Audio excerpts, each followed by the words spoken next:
Swayam Prabha. Digital India. Educated India.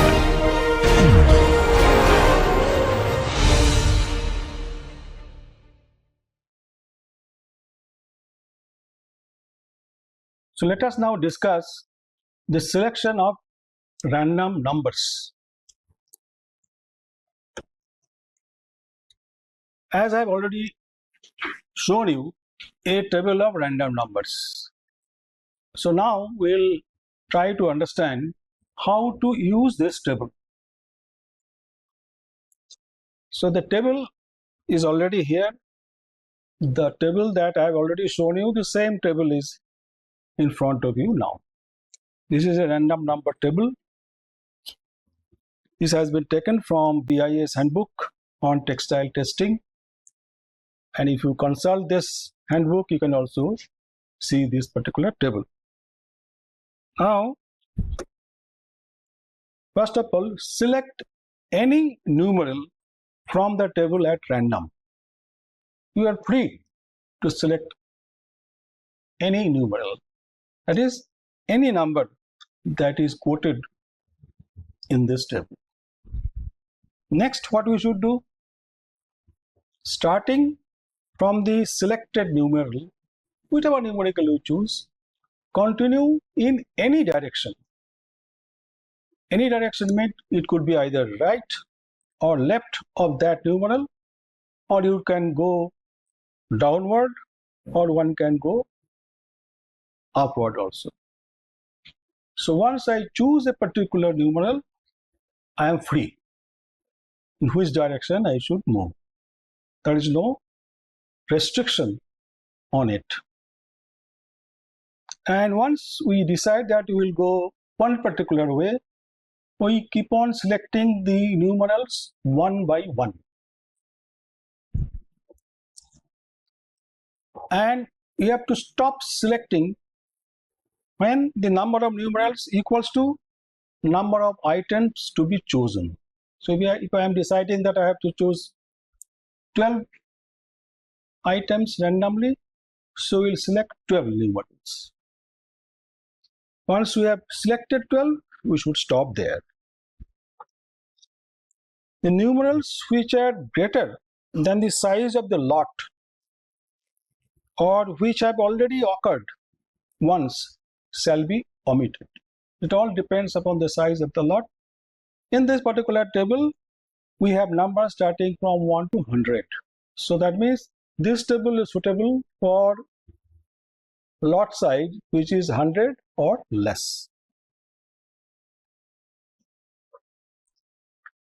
Numerals are first noted down in the order they are appearing, and thereafter what do? We arrange them in an ascending order. Just simply arrange them in an ascending order. That is, from lowest to the highest. We'll go one by one. Starting from any item in the lot and counting them in one order. So it starts, the lot is there in front of us somewhere. So we go and starting from any item of the lot. And then we start counting in one particular order. We may start with the 5th item of the lot or 7th item of the lot, it does not matter. But once we have chosen ones, that is our starting point. And now from there we will start counting. We'll go to the, maybe wherever the lots or numbers are gradually increasing, we'll go towards higher and higher numbers. The items corresponding to the numerals already noted down earlier in the previous step are now chosen from the lot for drawing the samples.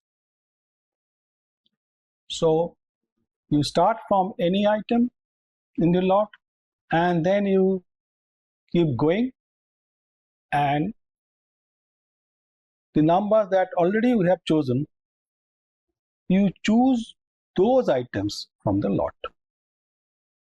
And once we have done that, the selection of the items from the lot is as per random number table. So we'll now discuss with the example. So this is these are the steps that one should follow.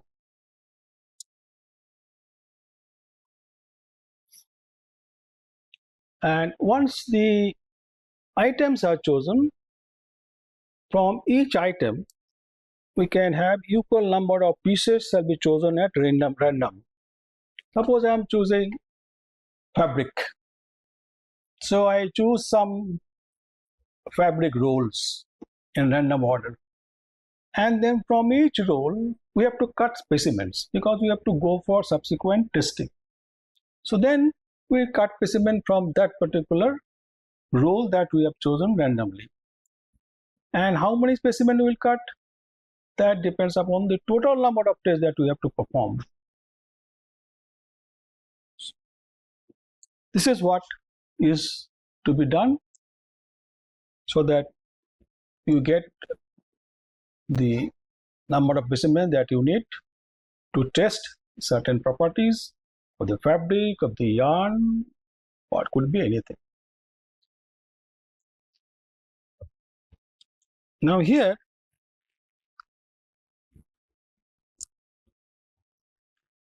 you see the random number table on the right hand side, and the example is there.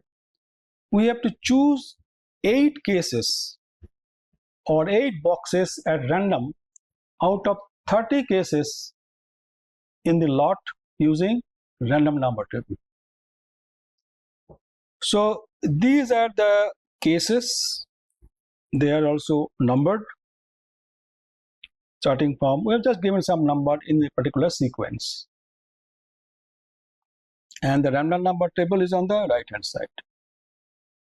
So our job is to choose 8 cases at random out of 30 cases. So the lot consists of 30 cases, starting from number 1 to here, number 30. So it is a lot of 30 boxes or 30 cases. And we have to choose 8 cases at random. So what we'll do, we'll first look at the table, and in the table we'll try to find out, choose the first numerals. So we start from the first row. In the first row, you see there is no numeral which is 30 or less. It is not there. 81, 74, 67, 95, 70, 56. You don't find anyone.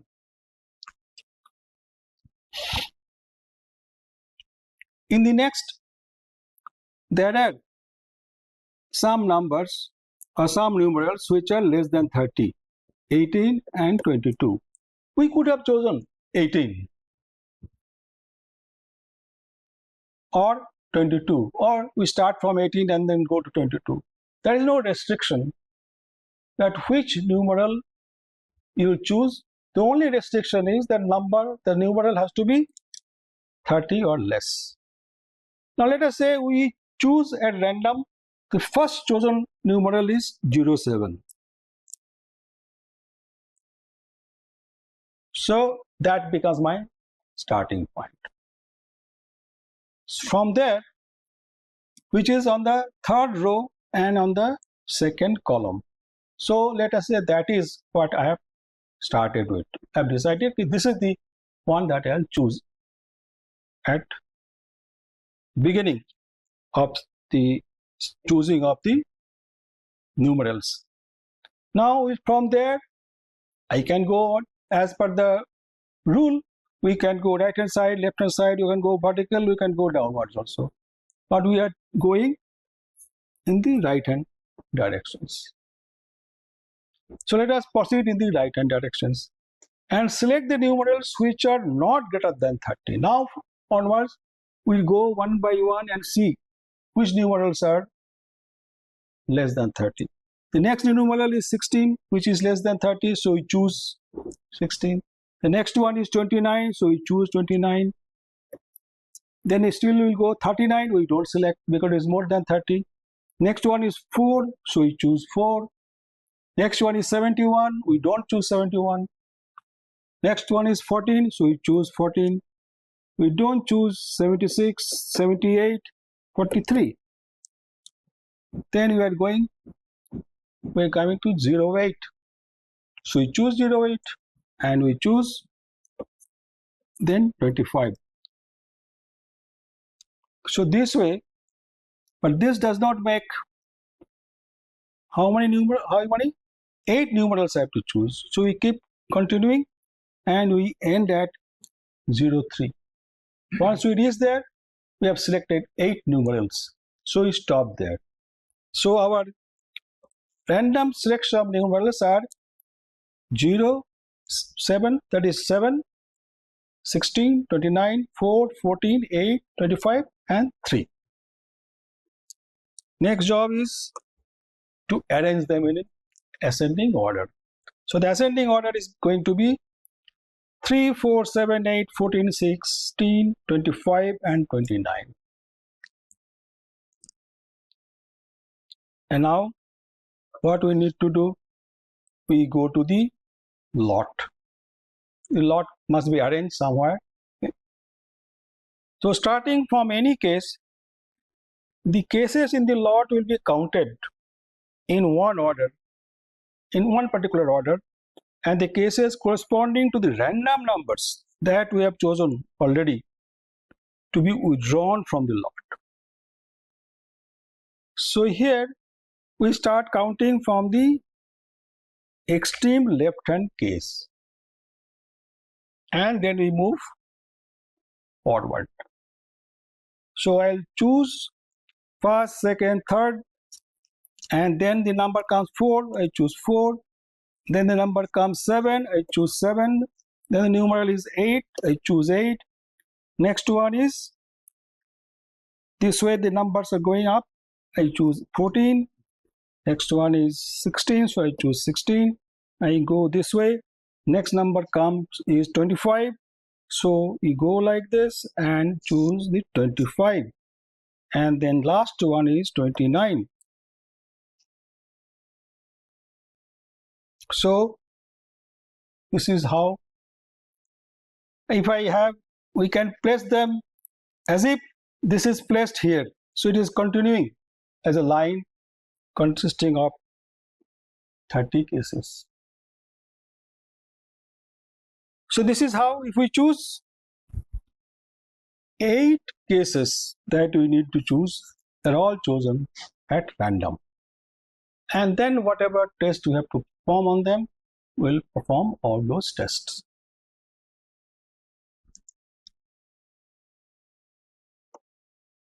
Then I take one more example. Let us say seller delivers to a buyer a consignment of 20 cotton fabric rolls. The buyer desires to ascertain the conformity of the fabrics supplied to the GSM specifications. And the specification is 130 plus 6.5 gram per meter square and 130 minus 3.2 gram per meter square. So that is the specification the buyer has given, and he wants that the specification, within these specifications, the roll should come. And therefore, when the consignment has arrived, where there are 20 rolls, he has to choose some of them in a random manner. So the question is, what would be the procedure to select the samples? First of all, how many we have to choose? That number is not specified. In the previous example, it was specified that 8 we have to choose. But there is a way to find out how many we have to choose based on the lot size. This is also given in the BIS standards. And that standard, it says So one column is there about lot size, and the other column is number of cases to be chosen. So in this case, the lot size is how much? 20. So we have to check where 20 fits. 20 is in between 16 and 25.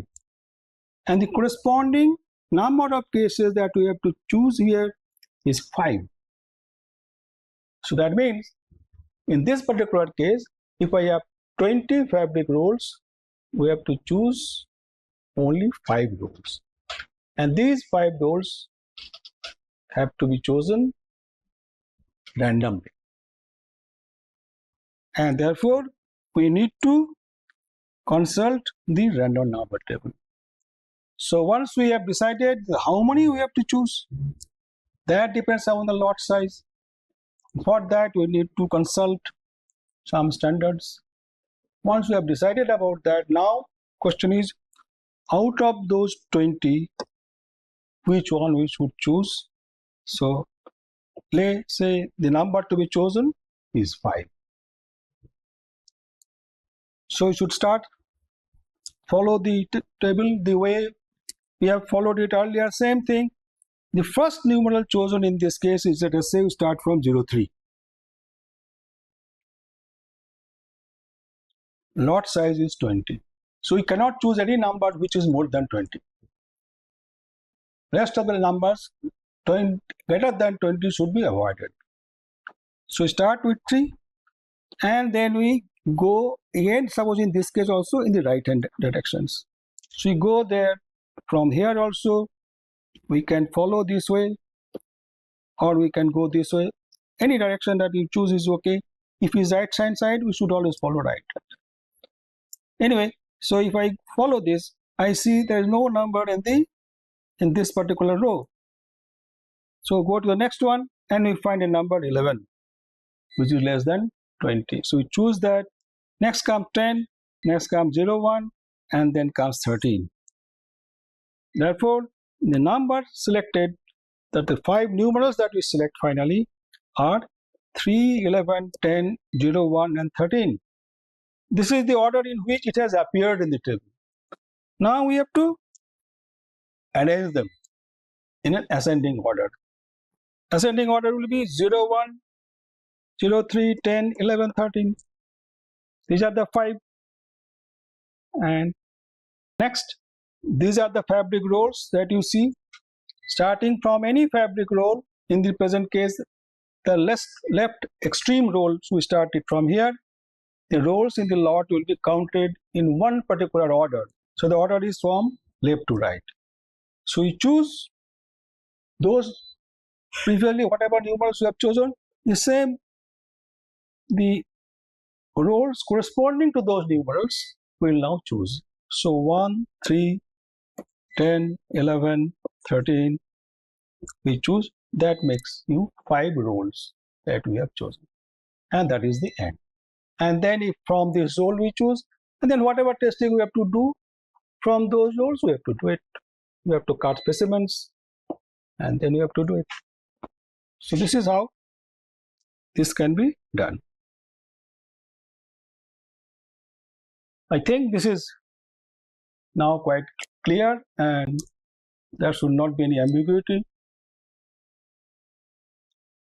When we cut this specimen, especially from fabrics, we have to remember that there is some rules are there.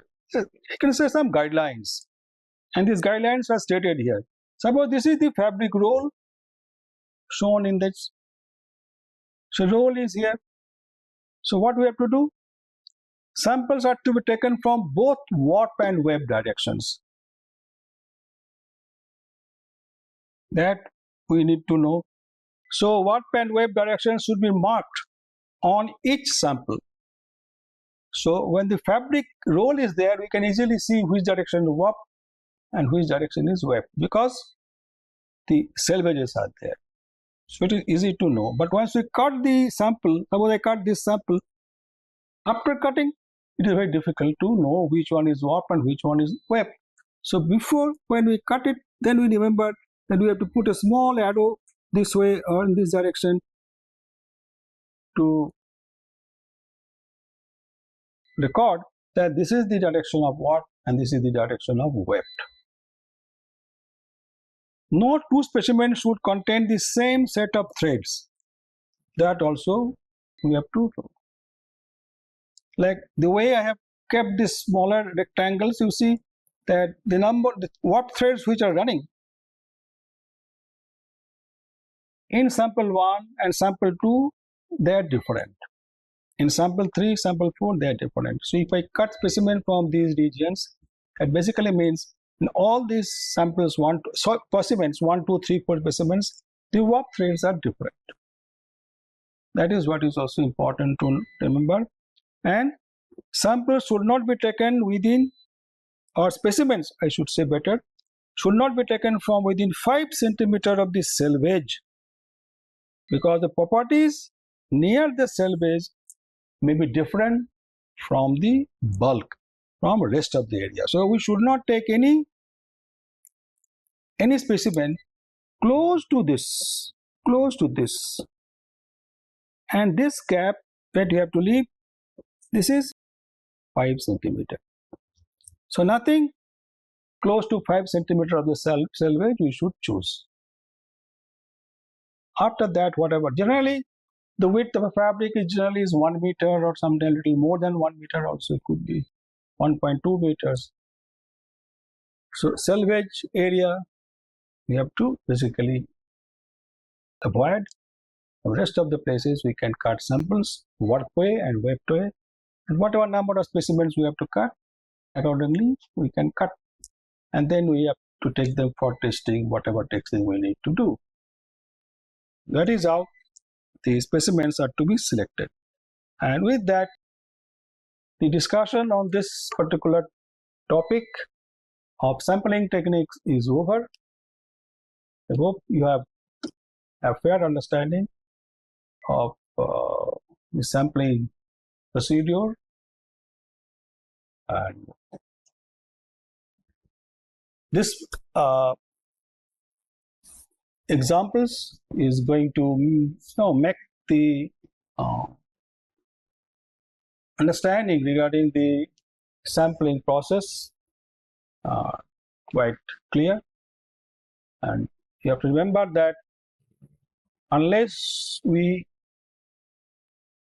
select the sample properly and we take precautions while performing the test, the results that we'll get, and then subsequently we have to do the statistical analysis. So statistical analysis will be more accurate or more reliable provided we have generated very, very authentic data. So whatever way we generate this data, whether it is by testing on some instruments or by doing some other survey studies that is based on some survey forms, whatever way we do, we have to, it is very important that the data that finally goes for statistical analysis should be very, very reliable data. And in order to have that reliability, we have to be very careful when we are doing our sampling, so that we remain unbiased. Okay, with this we stop today. Thanks.